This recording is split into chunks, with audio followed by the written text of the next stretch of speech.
Have you ever seen someone command a room without a single word? They don't argue. They don't chase. They withdraw. And suddenly everything shifts. The energy tightens. People start wondering, chasing, feeling.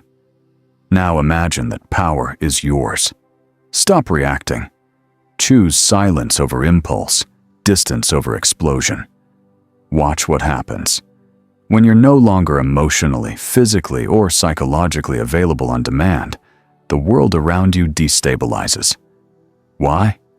Because people rely on your predictability. Your reactions are the handles they use to control you. Remove the handles, and the game collapses. The ones who thought they knew, you realize they never did. Carl Jung once said, "Everything that irritates us about others can lead us to a better understanding of ourselves." So ask yourself, when you go quiet, who gets uncomfortable? Who tries to provoke you just to feel you again? That reaction exposes them, and it reveals how often you've been manipulated without noticing. You gave your energy away, piece by piece. Every forced yes, every instant reply, every emotional reaction. And what did you get in return? Exhaustion, frustration, an emptiness you can't name, because you were too available for people who never deserved access to you. This isn't about abandoning the world. It's about choosing yourself, about what Jung called individuation, the process of becoming whole. And it begins when you realize silence can be louder than 1,000 arguments. That conscious withdrawal isn't weakness, it's power. So how long will you keep dancing to other people's emotions? How long will you react like a puppet every time someone presses your wounds? Cut the strings, disappear a little, become unreadable. Because the moment you stop being available, everything changes.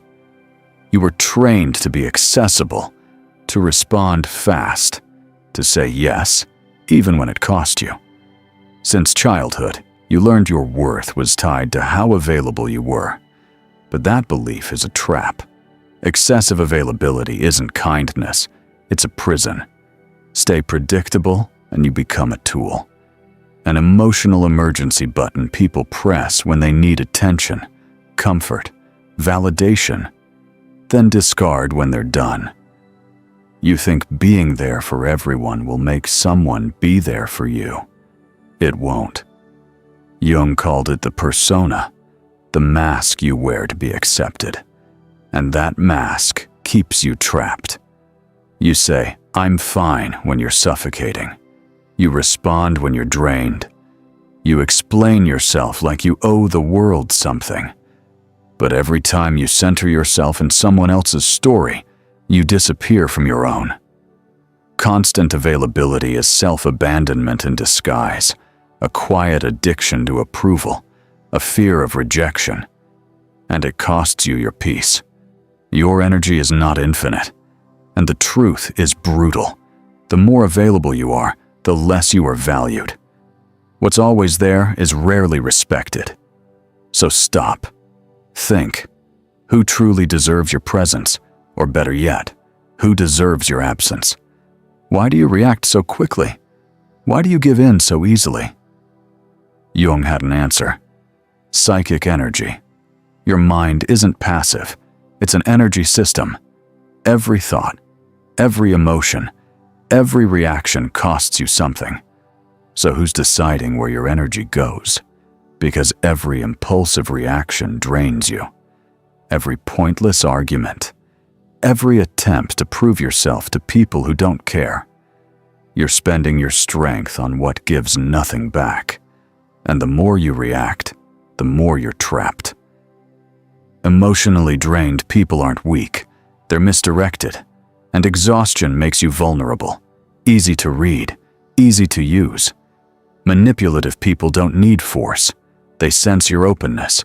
They see you react to everything, and they take advantage. A healthy mind knows how to conserve energy. It knows when to say no, when to stay silent, when to walk away. Because power isn't reacting, it's choosing. How many nights have you lost replaying conversations? How much energy have you wasted on people who never deserved a second thought? You're feeding ghosts, keeping dead dynamics alive just because you keep responding. Guard your energy, and you gain presence. You walk into a room, and people feel it. Lose control of it, and you become invisible, fragile, reactive. So find your triggers. That's where your energy leaks, not to become cold, but to become sovereign. Because when you stop reacting, something dangerous happens. You break people's projections. And that's when things get dark.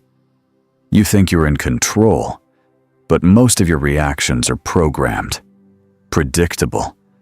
And predictable people are easy to manipulate. Jung called it projection. People seeing in you what they refuse to see in themselves.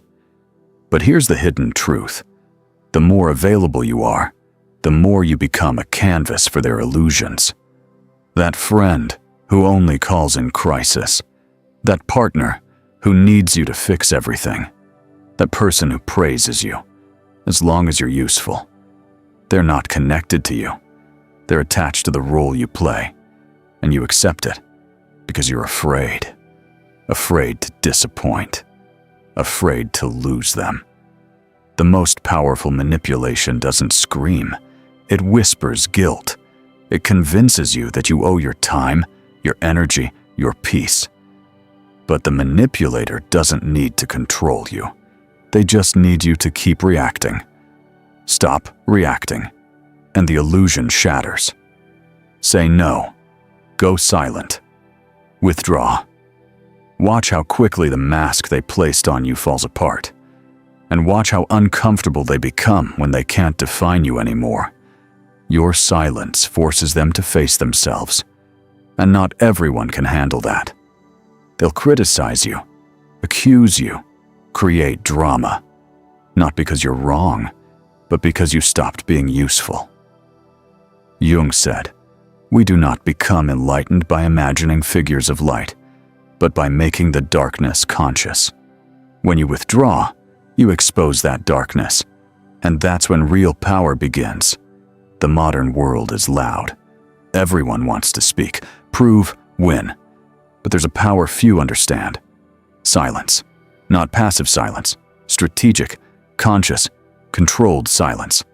The kind that doesn't disappear. It intensifies.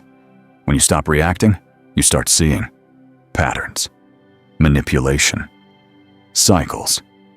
Silence creates clarity, and clarity threatens anyone who depends on your confusion. Have you noticed how people panic when you don't respond, when you don't explain? It's not your absence they fear. It's the loss of control. As long as you engage, you're in their game. Go silent, and you rewrite the rules. Silence is mastery. It's refusing to be dragged into emotional chaos. It's choosing peace over noise. But it comes at a cost. You'll lose people who only valued your role. You'll seem distant, cold, even arrogant. But those reactions reveal the truth. They never wanted your depth, only your availability. Real silence doesn't just disturb others. It rebuilds you. And once you begin, there's no going back. Understanding this isn't enough. You have to act. Stop replying instantly. Pause before reacting. Walk away from chaos. Turn off your phone. Say no without explanation. You don't owe anyone access to you. And that will anger people. Because when you stop explaining, you take away their control over your narrative. Jung understood this path requires isolation, not loneliness, but sacred distance. A return to yourself. Watch what happens as you change. Who pulls away? Who provokes you? Who says you've changed? That's your answer. You're not losing people. You're outgrowing roles. At first it'll feel wrong, guilty, unnatural. But that's the old conditioning breaking. You were taught to come second. Now you're choosing yourself. And that changes everything. When you say no to the world, you say yes to your peace.